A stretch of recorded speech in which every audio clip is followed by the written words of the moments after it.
पहले चलो देखते हैं युद्ध ही करते हैं, देखते हैं कौन शक्तिशाली है, कौन किसको घायल करता है। दोनों में युद्ध होने लगा। गणेश, भगवान श्री गणेश को नहीं पता था ये मेरे पिता हैं, और भगवान शिव को नहीं पता था कि ये मेरे पुत्र हैं। दोनों में काफी देर तक युद्ध हुआ। ब्रह्मा, विष्णु और सब घबराने लगे। भगवान गणेश का भार भगवान शिव पर भारी पड़ रहा था। भगवान गणेश कहते हैं कि बात कर रहे थे मुझे दंडित करने की, मेरा भार ही नहीं सहन कर पा रहे थे। ब्रह्मा जी कहते हैं कि इस युद्ध को यहीं पर समाप्त कर दो, इससे पूरा ब्रह्मांड हिल चुका है, कांप रहा है धरती। इसलिए इस युद्ध को यहीं समाप्त करो। ब्रह्मा जी कहते हैं गणेश से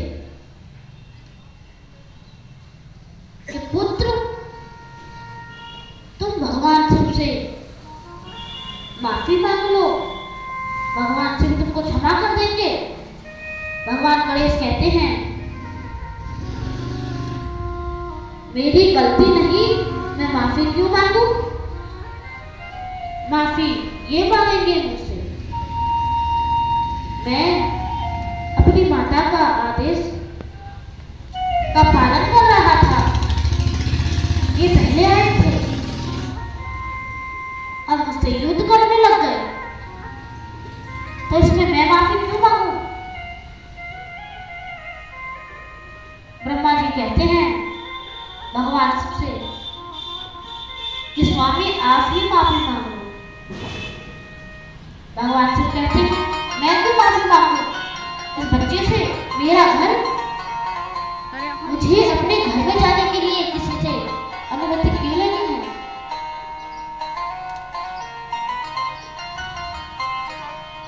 इस तरह से दोनों में बहस हो गई और युद्ध बढ़ गया। अब भगवान शिव कहते हैं कि अब तक तो मैं तुझको माफ भी कर देता, अब तुझको जीवित नहीं छोड़ूंगा,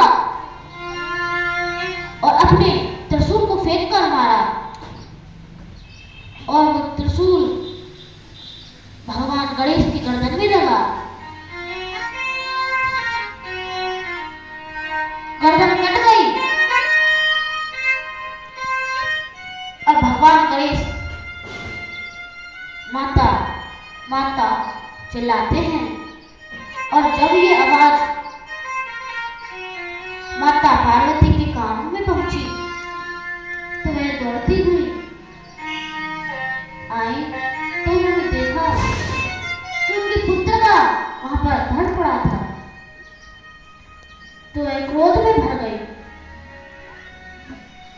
भगवान से वहां से चले गए और अपनी तपस्या में लग गए द्वारा से। मां पार्वती बहुत क्रोध में आ गई, कहती है जिसने भी मेरे पुत्र का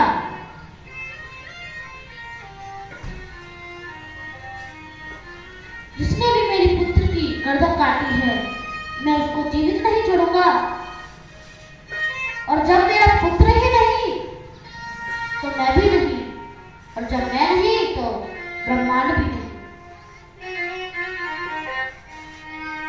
और मां पार्वती से मां काली का रूप बना लिया। इस रूप को देखकर ब्रह्मा, नारद और विष्णु सभी डर गए और भगवान शिव के पास पहुंचे। हाथ जोड़कर कहते हैं